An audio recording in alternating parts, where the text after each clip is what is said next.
yazi sisazobuzwa and sisazophendula awufakazane ngento ongayibonanga because ufika ume lapha ku witness box pulpit.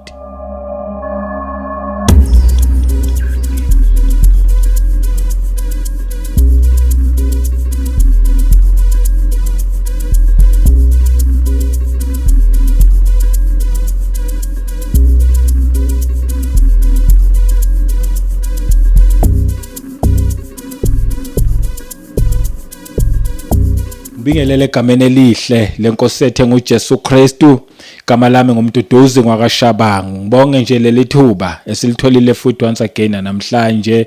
Ngibonge nawe nje ukuthi uchoose le channel, ngibonge nje ukuthi uchoose ukuzomamela.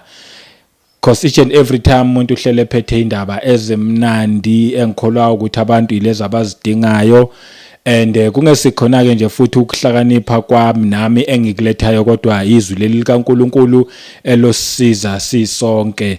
Without wasting any time, ithi nje sivele singeneni ezwini. Ngizoqhubeka kwindaba engingakhuluma ngayo about being born again, ukuthi what is born again. Ngizoqhubeka kuleyo ndaba leyo, ngazi ukuthi safunda ku chapter 3 ka John, safunda nje verse 1 up to 3. Azange soqedelela lama verse, but namhlanje hopefully I'll be quick ngivale yonke le ndaba le. Ngiqedelela nje indaba nje yobu born again, but ngiyithatha encwadini ka John ku chapter 3. Ithi nje just a little bit recap. Ongazange ayibone le ndaba le, ngicela ukuthi ubukele upart 1 wakhona ngoba ukhona upart 1 othi what is born again. Ukhona upart 1 walapho, lo kuzoba upart 2 wakhona, but nje ngithi kancane wena uzoyibukela seyonke. Uverse 1 uthi, there was a man of the Pharisees named Nicodemus, ruler of the Jews. This came to Jesus by night and said to him, Rabbi, we know that you are a teacher come from God, for no one can do these signs that you do unless God is with him.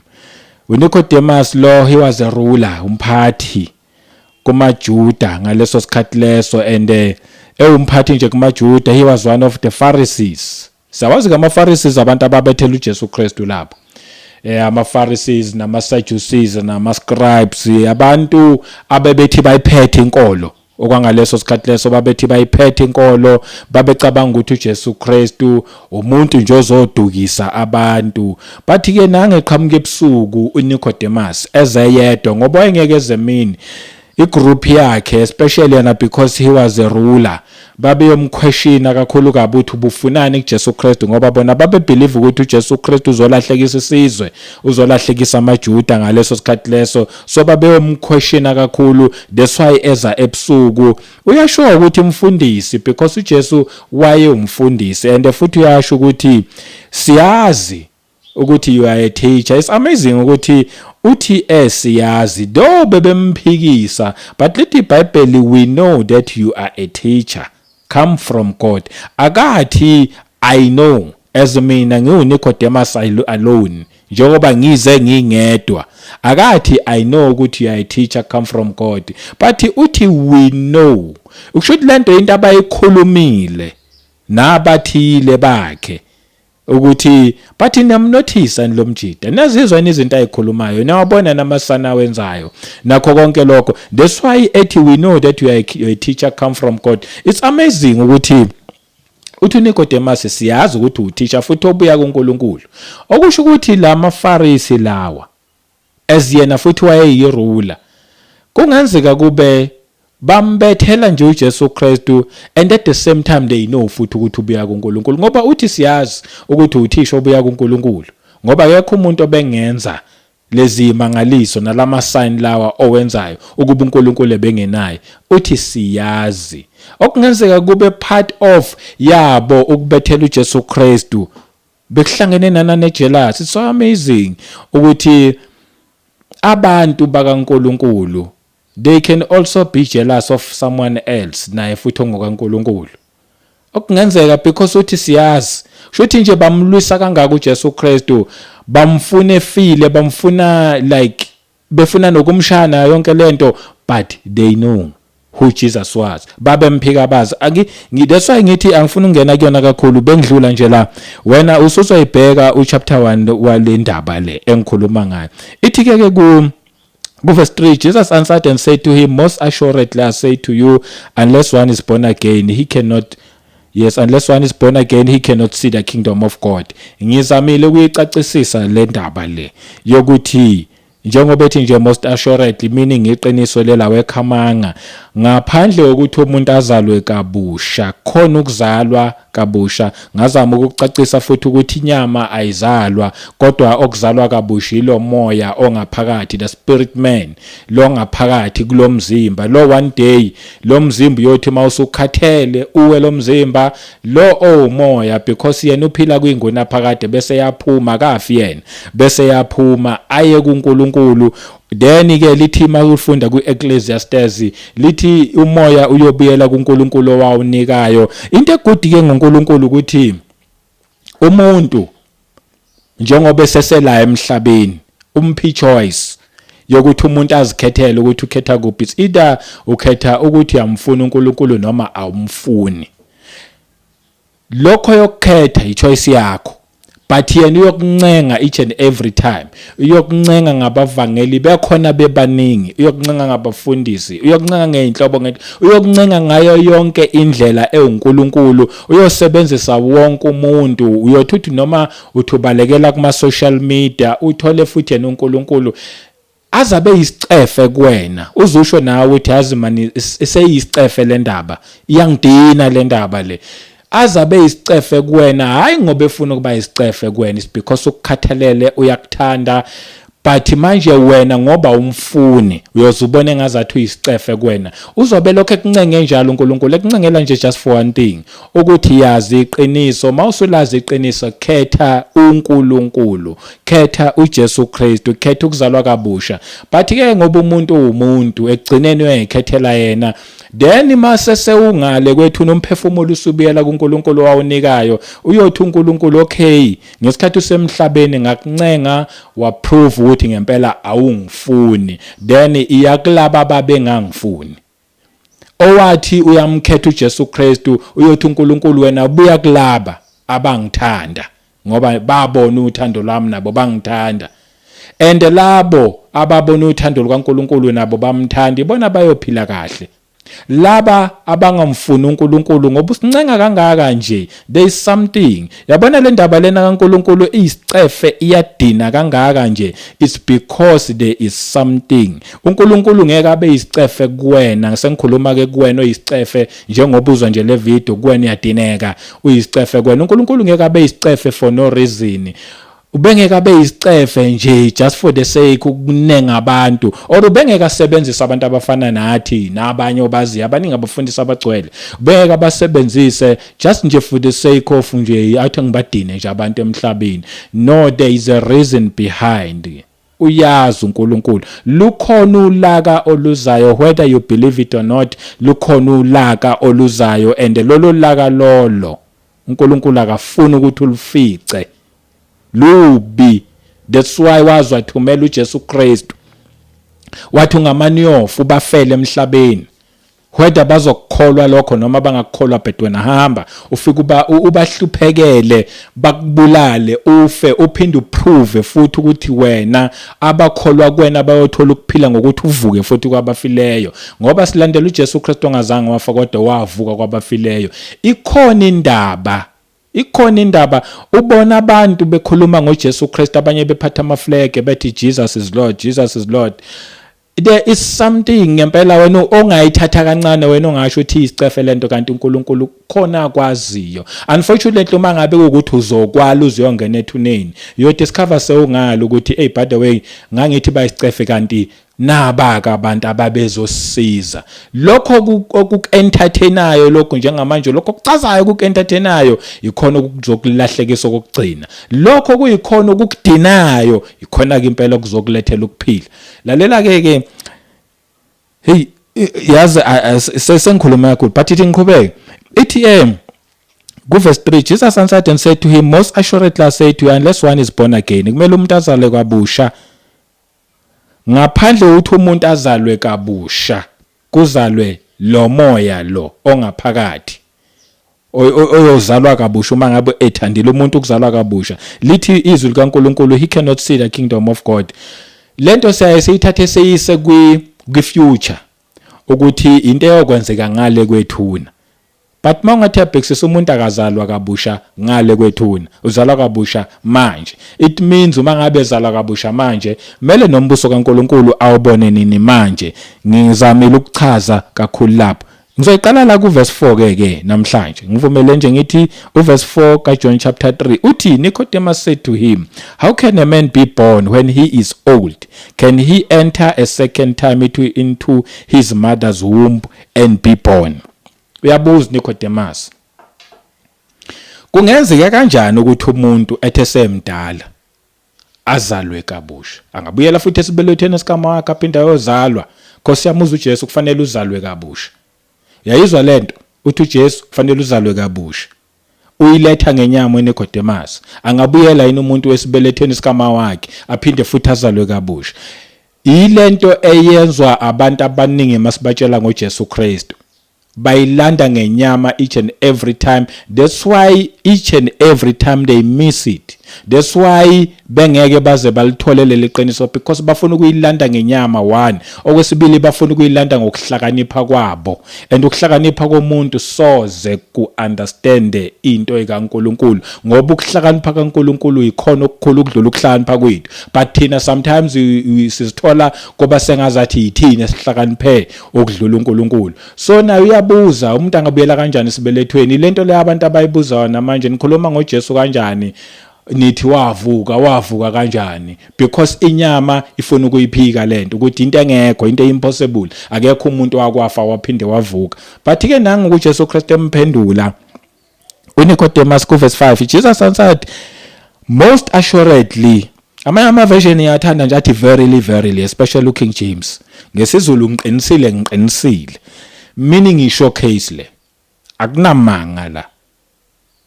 Iqiniso leli ozolizwa namhlanje. Jesus answered, most assuredly I say to you, unless one is born of water, 1, and the Spirit, 2, he cannot enter the kingdom of God. Okay. Uthi Jesu Kristu ngaphandle kokuthi umuntu azalwe ngamanzi nangomoya angeke azawubone. Ngeke azangene embusweni kaNkulunkulu. Ku verse 3 ukhulume ngokubona kufanele uzalwe kabusha ukuze uzokwazi ukuthi ubone umbuso kaNkulunkulu. Nangu verse 5 uyayiqhuba le ndaba ngoba uNicodemus usabuza ngokuthi umuntu angabuyela nesibelethweni. Shuthi uNicodemus aka understand phinde yaqhubeka futhi uJesu Kristu ngaphandle kokuthi umuntu azalwe ngamanzi. Lalela, azalwe ngamanzi nangomoya angeke angene embusweni kaNkulunkulu. Kusho ukuthi okunye kufanele ngikuphinde la engikukhulumile ku part 1 ukuthi ukhona umbuso kaNkulunkulu. Ngiyazi khona abathi awukho umbuso kaNkulunkulu, ngiyazi khona abathi umbuso kaNkulunkulu kuphila kahle la emhlabeni. Yabona nje mawuphila kahle emhlabeni then umbuso kaNkulunkulu. Uma ngabe sisho kanjalo sithi umbuso kaNkulunkulu then shuthi uNkulunkulu akekho feke. Ngoba khona abantu abanemali, khona abantu abanezimoto, khona abantu abanayo yonke into. Shuthi baphila kahle labo bantu. But ikhona leya part ebalethela ipain each and every time. Ungaba nemali ungaba nakho konke but ikhona into ezokukhathaza emphefumulweni. Akekho umuntu ophila la emhlabeni onemali ona everything ongenayo ngisho nepain, ongenalutho, ongahlukumezeki indawo, ongahlukumezeki emotionally. Yabona nje akekho nanoyedwa. Abantu banezimali abalali ebusuku benazi imali zabo, bane-stress abantu, emotional abekho right abantu, abanye bayibulala benezimali. Then uma ngabe sithi kuba nezimali yonke uphile kahle lapha kuma mansion houses, then sithi ukuphila kahle lokho ukuba sezulwini lokho, then akulona izulu lelathi uNkulunkulu ezulwini akusekho ukukhala, akusekho ukufa. And ungaba lapha kuma mansion houses but uze sekuthiwa ihlobo sakhe stile sesifile. sesidlulile emhlabeni. Once sadlule emhlabeni kukuphathe kabi lokho, mhlawumbe umuntu obeclose kuwena. Kanti lithi izwi kaNkulunkulu ezulwini ayisekho yonke lonto, akusena pain nezinyembezi ziyosulwa. So uyayibona nje ukuthi thina sinokuzakhela izulu lethu lala emhlabeni ekungesilona izulu. Lokho nje ukuphila kahle emhlabeni, but khona into ezohamba ikukhathaze ngoba uma ngabe umuntu there is an enemy ela emhlabeni ogama lawo liuSathane. Each and every time ifuna nje ukuhlukanisa noNkulunkulu. Ngizothi mina likhona izulu, ukhona umbuso kaNkulunkulu khona. Uthanda uNkulunkulu umbuso, unombuso wakhe, uyinkosi yalowo mbuso. That's why echaza lento leyo uJesu Kristu ethi ngaphandle kokuthi umuntu azalwe ngamanzi. Lalela kalizange lithi iBhayibheli ngaphandle kokuthi umuntu abhabhadiswe la. Likhona khona amavesi akhuluma ukuthi abantu babhabhadiswa noma sibhabhadiswa. Akhona. But la ku John 3 abantu abaningi mabefika ku verse 5 bathi hayi phela lapho lichaza ukuthi kufanele uyongena emanzini ubhabhadiswe and then mangabe usubhabhadisiwe kuyokwehla umoya oyingcwele njengoba kwenzeka kuJesu Kristu. Lisuke lichaza lokho izwi likaNkulunkulu. No. Ukuba uJesu ayekhuluma ngombhabhadiso la wayeyothi unless a man or unless one is baptized. Wayeyosho kanjalo. But uthi unless one is born of water, uyazala umuntu ngamanzi. Ithi iBhayibheli ke liyichaze lona, iBhayibheli li-interpret iBhayibheli. Kuyini ukuzalwa ngamanzi? Ake sibheke indaba kaJohn 15 la khuluma yena futhi uJesu Kristu. Ayithi manje sifuna ukuthola ukuthi kuyini ukuzalwa ngamanzi. iBhayibheli nje liyichaze lona. John 15 verse 3. Lithi lelizwi leli, you are already clean because of the word which I have spoken to you. And izwe kahle, you are already clean. Ngathi unga underline lo ya clean. You are already clean because of the word which I have spoken to you. Bese lithi ngapha ngaphandle kokuthi umuntu azalwe ngamanzi ku verse 5, ngaphandle kokuthi umuntu azalwe ngamanzi yini eyenzana umuntu abe clean naturally nje life njengoba siphila? Yini into eyenzana ukuthi umuntu abe clean? Njengoba ngosigezile nje siyibahle, nami ngigezile lapha, nawe ubukele lapho ugezile uqoye kahle nendlu iklinile, uye wasebenzisa amanzi ukuze amanzi akline ube muhle. Amanzi ayasiklina, amanzi asenza sibe bahle, singanuki, singabi nazo zonke lezi zinto lezi yabo nje. Uthi ke ku verse 15 ka John, ku verse 3 ka chapter 15 ku John, uthi you are already clean ngezwi engilikhuluma kunini. Kusho ukuthi izwi liyamgeza umuntu. Izwi liyamgeza umuntu. Uma limgeza izwi umuntu, shuthi izwi lingamanzi. That's why ethi ku verse 5 ka John chapter 3. That's why ethi unless one is born of water, amanzi ayamzala umuntu, meaning izwi liyamzala umuntu. Yayibona, it's not about baptism la. Izwi liyamzala umuntu. Uyashunyayezwa izwi likaNkulunkulu. Uthi maselingene kahle la walizwa kahle lelizwi, likuzale lelizwi. Malikuzala lelizwi, yabona uzalwa ngezwi, uzalwa kabusha ngezwi lishunyayelwe kuwena. Kodwa manje uJesu Kristu ayibeka nje ngenye indlela ngamabomu, wathi unless one is born of water. Efuna ukubonisa ukubaluleka kwezwi ukuthi izwi lifana namanzi, dawe libaluleke ngakhona. Yabona amanzi abaluleke ngenye indlela leyo ukuthi mangathiwa iSouth Africa njengoba nje sihamba South Africans, ora ngithi umhlaba kungcono, mangathiwa umhlaba awunamanzi totally, kungaba idumbu zengawa left right and center. Mangathiwa amanzi awasekho total la emhlabeni, idumbu ngapha nangapha, abantu ngeke baze baphile, amanzi ayimpilo. Ufuna ukuthi uJesu Kristu ayiveze lento yokubaluleka kwezwi, ukuthi izwi libaluleke ngalendlela leyo ukuthi liyimpilo. Njengoba liyimpilo liyamzala umuntu izwi, liyimpilo. Kushuthi umuntu ngeke aphile ngaphandle kwezwi. Kodwa baningi bakhona abaphila abalifuna izwi. Yabona, njoba bebaningi bephila bengalifuni izwi, lokhu uyena okumele azalwe kabusha. Ufile, kodwa bona bayaphila. Siyababona naba bayahamba ama up and down benza izinto zabo. Yingoba umzimba usaphila nalo moya usesela emzimbeni kodwa ufile until umuntu azalwe kabusha ngezwi. Uma ezalwa kabusha ngezwi kushuthi uthi uJesu Kristu ayikho enye indlela yokuzalwa kabusha ngaphandle kwezwi. Awekho amanye amaplan okuzalwa kabusha mhlambe ukuthi okay ngoba Jesu usukhuluma ukuthi ngaphandle kokuthi umuntu azalwe kabusha ngeke awubone umbuso wezulu, mhlambe singenza enye iplan yokuthi umuntu azalwe kabusha. Uthi uJesu Kristu ayikho enye plan yokuzalwa kabusha, there's only one plan yokuzalwa kabusha, amanzi, meaning izwi. And lelizwi leli uma ulizwe kahle wakholwa ileli izwi leli njengoba nami ngilifunda iBhayibheli leli lidelelekile, leli useless kubantu abaningi, leli labhalwa nabelungu bezosicindezela, abanye basho njalo. Bantu balekhi understanding yokuthi babe khona vela ababezocindezela abantu bephethe iBhayibheli, but kwakukhona futhi nabeqiniso. Namhlanje basesekhona abantu baphethe nale iBhayibheli bacindezela abantu badla imali zabantu, but it doesn't mean ukuthi bonke abantu balethe lelizwi ngeaim yokufuna imali ezisemaphoketheni abantu. Some of us asifune imali ezisemaphoketheni, mina ngiyazikhipha, angifune imali ezisemaphoketheni abantu, akunamali engiyifuna kuwena, kuphela wena mawunge ezwa lelizwi leli.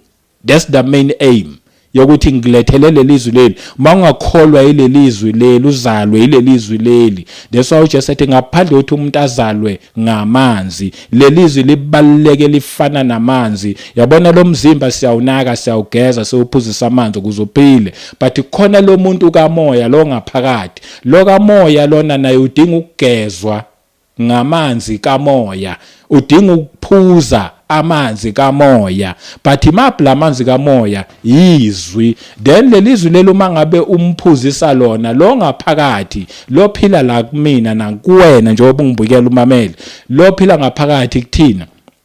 Uma ngabe waphuze kahle lamanzi ayizwi, ube seqala ke manje phila, bese yabona, akaboni kuphela, uphinda angene embusweni kaNkulunkulu. Lelizwi alikhulumi ngefuture, alikhulumi ngento ezayo, kodwa likhuluma ngento okumele yenzeke manje. Uzalwa kabusha manje. Yabona each and everything efile ayiboni lutho. Ubona abantu bengaboni, ubona abantu mabetshelwa ngombuso kaNkulunkulu bethi awukho umbuso kaNkulunkulu, ayikho into efana naleyo. It is because mhlawumbe kumele bafaka ama-question mark labo bantu, bazibuza ukuthi bayaphila yini. Ngoba kube bebephila njengoba lisho nje izwi, bebeyobona umbuso kaNkulunkulu, futhi bengekuphelele lapho, bebeyophinde bangene embusweni kaNkulunkulu. Hayi in future.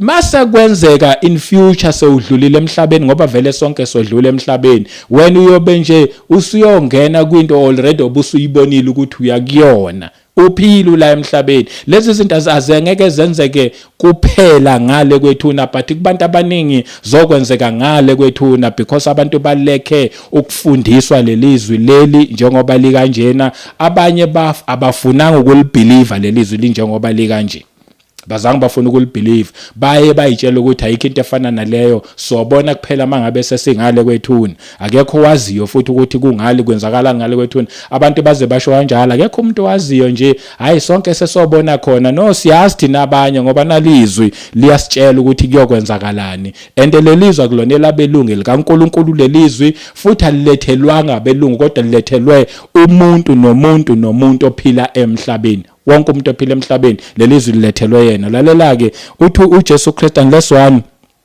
is born of water, bese liphinde lithi and the spirit.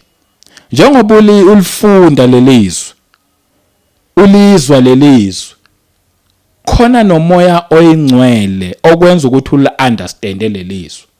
Lo moya oyingcwele uyena ophenduka abe uthisha wakho wena olifundayo lelizwi. Ngesikhathi lokhu ulifunda uba uthisha lo ngaphakathi yena adle ukudla okumnandi okubuya kuNkulunkulu uthisha ekufundisa kamnandi lelizwi bese kuthi lo ngaphakathi emzimbeni aphile and uma ngabe sephila bese yabona bese yangena enganwasho nje uJesu Kristu wathi abantu abahlale until bagcwaliswe ngomoya oyingcwele wazwasho lapha kwizenzo ku chapter 2 ekhuluma uPeter ethi sesifikile ke leso sikhathi leso la umoya oyingcwele uthi mawehla khona wehlele ebantwini abantu bese bebona imibono abancane bawabona imibono abadala bayokuphupha amaphupho yikhona kubona kanti imiphi lembono ekhuluma ngoJesu Kristu amina uPeter iyona mibono leyo yokubona umbuso kaNkuluNkulu abanye baphupha amaphupho baphupha kabe bephupha begejinyiswa bejahwa bethakathwa but khona baphupha amaphupho bengene embusweni kaNkuluNkulu because ukhona but kuyongena njani ozelwe ngezwi yabo nje mangabe alizonda izwi mangabe uthwena esontweni uyaya but awulifuni makufika isikhathi seBhayibheli uyadeneka awuna isikhathi sezwi you are missing the most important part ezokusiza ezokukhulisa ezokulethela imfihlakalo provided umuntu ome phambi kwakho unayi understanding yalelizwi akwazi ukukulethela ukudla ozokudla uphile ngaphakathi kwena siqhubeke nayo uthi Jesus unless one is born of water most assuredly I say to you unless one is born of water and the spirit he cannot enter the kingdom of God siphila la emhlabeni kuyangena embusweni kaNkuluNkulu ungena ukhona embusweni kaNkuluNkulu futhi kukhona nezingelosi zikhona ingelosi abantu abadlulile emhlabeni abaphenduki babe izingelosi ngiyangizwa abantu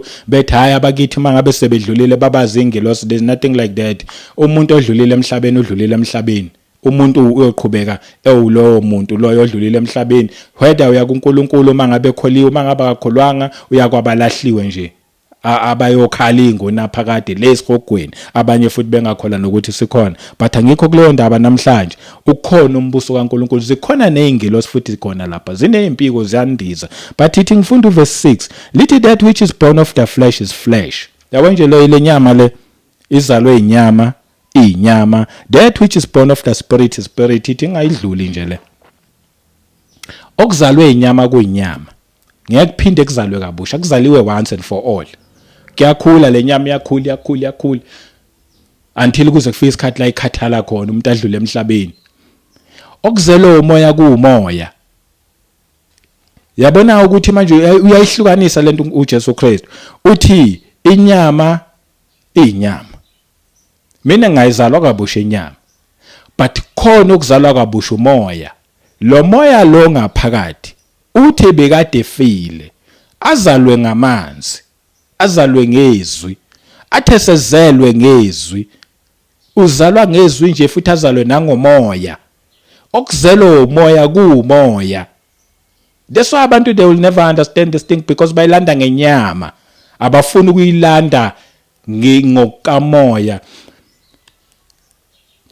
ithi ngifunda uFirst Peter chapter 1 ngifuna ukuthi igcwaliseleke verse 9 okay First Peter chapter 1 verse 9 it like me receiving the end of your faith the salvation of your souls ngifuna ukuveza ukuthi the end of your faith is the salvation of your souls imiphefumulo ethola insindiso ngithanda nje this part the salvation of your souls imiphefumulo ethola insindiso yemiphefumulo yenu not insindiso yenyama yenu but insindiso yemiphefumulo yenu ithi futhi ngifunde nje ngamabomu no verse 23 khona la ku First Peter chapter 1 verse 23 ithi having been born again senzelwe kabusha not of corruptible seed but incorruptible hayi ngembewu engcolile kodwa imbewu enhle through the word of God which lives and abides forever imbewu enhle engekho corruptible but imbewu incorruptible imbewu engekho yimbi imbewu enhle izwi likaNkuluNkulu eliphilayo futhi elimingu naphakade lele libhorayo kubantu abaningi maye kumuntu eliyombhora lelizwi ngeke aphinda understand into kaNkuluNkulu. Iyohlezi imbhora each and every time. Izwa vele libalekile. Liyaphila. And lona limi futhi ngunaphakade. That's why abantu fanele batshelwe izwi, bazalwe kabusha abantu. Okay. Besila kule ndaba yokuthi kuzelwe inyama kuyinyama kuzelwe umoya kumoya ngiyivezile. Ithi ke sifunda verse 7. Do not marvel that I say to you, you must be born again. Hey, Jesu. Uyayiveza le ndaba. Ningamangala ukuthi ngithi kini kufanele nizalwe kabusha. Abantu abaningi mabezwa the born again part bahlezi bemangele. Bahlezi becabanga ukuthi abantu abathile, bahlezi becabanga ukuthi mhlawumbe eyamasonto athile. Khona amasonto categorizedwa njengokuthi isonto lama born again. Yakudlala ama keyboard and stuff nakho konke. But uNkulunkulu azange athi I born again iphelela lapho. Ungaba seZayoni, ungaba sechurch, ungaba angazi ngawabala ngwabalila amasonto akhona emhlabeni.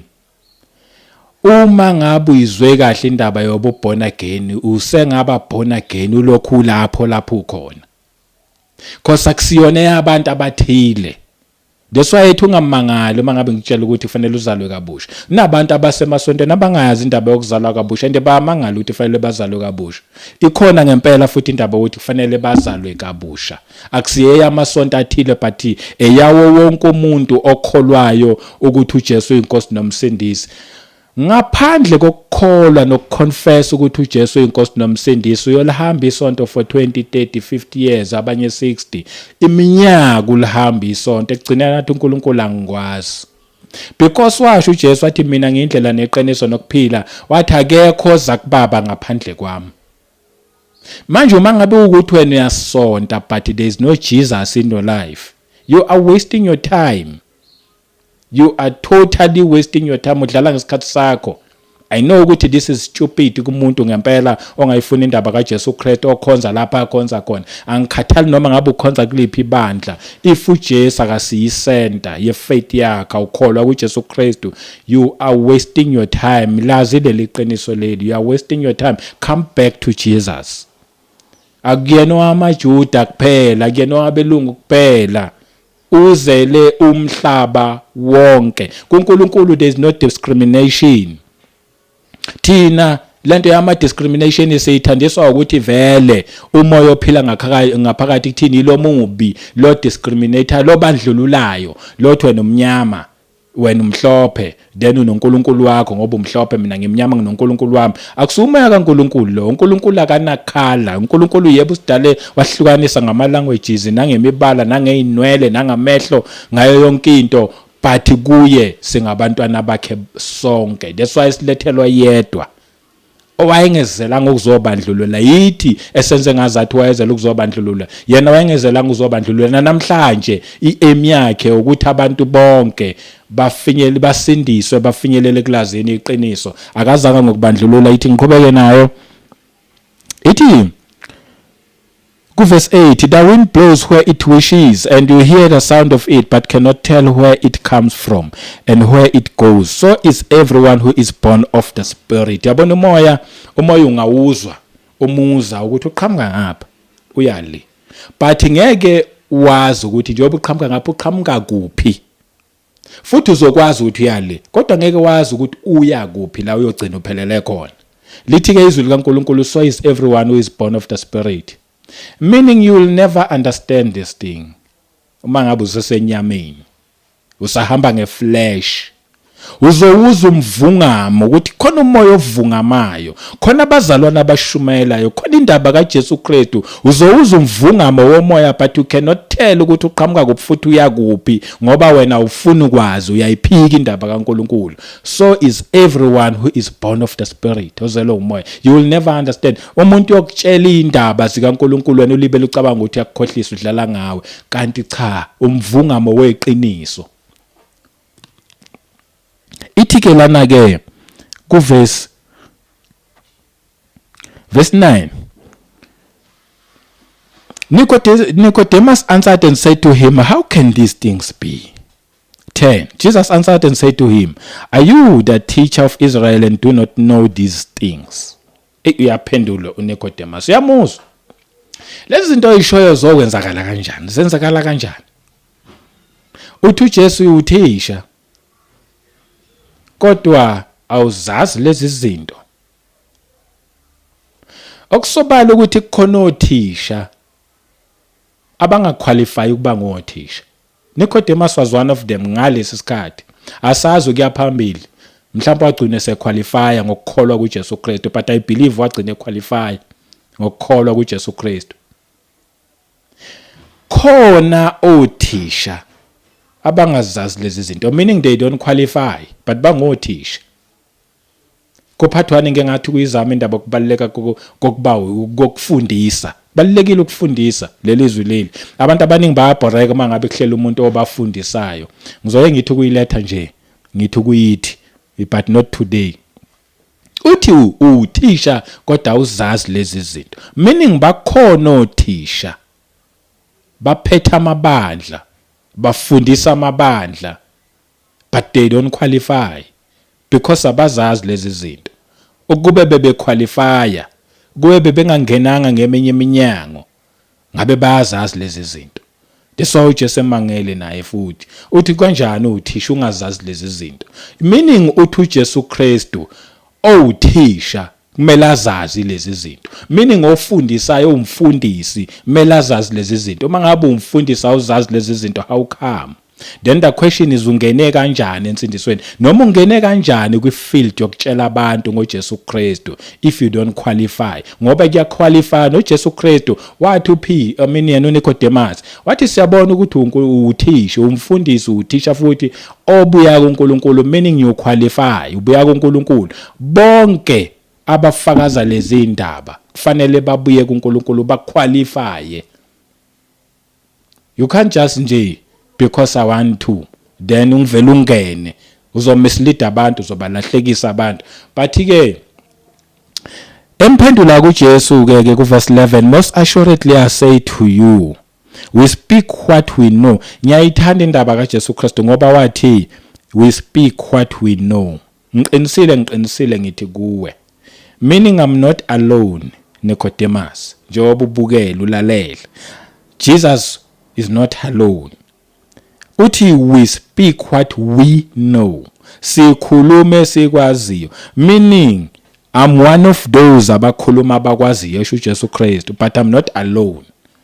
Bakhona nabanye futhi basazoba khona ayobagcoba uNkulunkulu abaappointe ukuthi bakhuluma abakwazi. Uthi we speak what we know. Ukube lento ekwakumele yaziwe uJesu Kristu kuphela wayothi I speak what I know.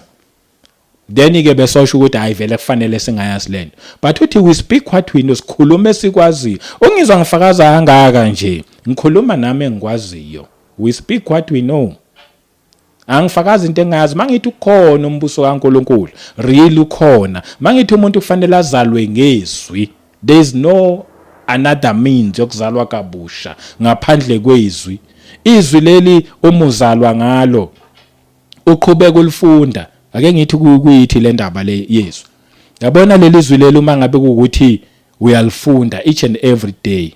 Or angiqale ngenze ngokuthi inyama uma ngabe ungayincisha amanzi, uyoqala uphathwa ama kidney failure nezinye izifo zikatheke ufe ngokuthi wena amanzi awaphuzi.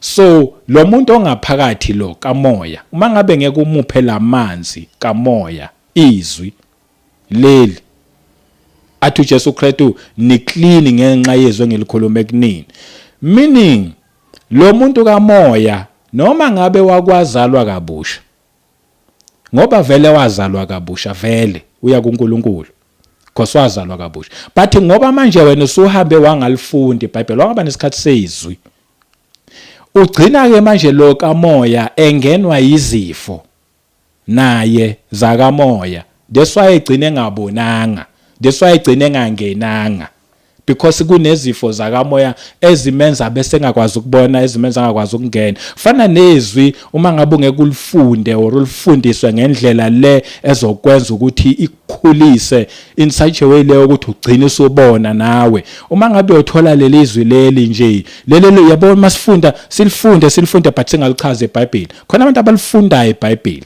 but without any understanding yalo. Athi eseqedile ukulifunda iBhayibheli umuntu avela ayikhulumela into zakhe uzibuza ukuthi kanti belifunde leli leBhayibheli ngoba futhi akasalichazi futhi lona. Ulifundile impela futhi mhlawumbe afunda ichapter yonke but egcineni uyikhulumela into zakhe. It's a sign leyo ukuthi akal understand kwayena njengoba elifundile elichaza futhi. Makunjalo ligeza uma ngabe kuamanzi nomoya. Lo moya kufanele ukufundisele lizwi then ligeze likuphilise. Ulokhu uqhubeka ulifundo nawe uyaphila, umoya uyaphila, then uyaqala ubuyabona, then uyaqala uyangena embusweni kaNkuluNkulu. Ulokhu uliphila lelizwi uphilisa lo ngaphakathi kuwena. Lelizwi likwambulela imfihlakalo, likwambulela umbuso kaNkuluNkulu because ukhona umbuso kaNkuluNkulu. Lalela ukuthi uJesu Kristu we speak what we know. Bese ke ngiyayivala ke manje we speak what we know and we speak what we know and testify what we have seen. Sifakaza ngesikubonile. Ngiyayithanda lento. Sifakaza ngesikubonile. Sifakaza ngesikubonile.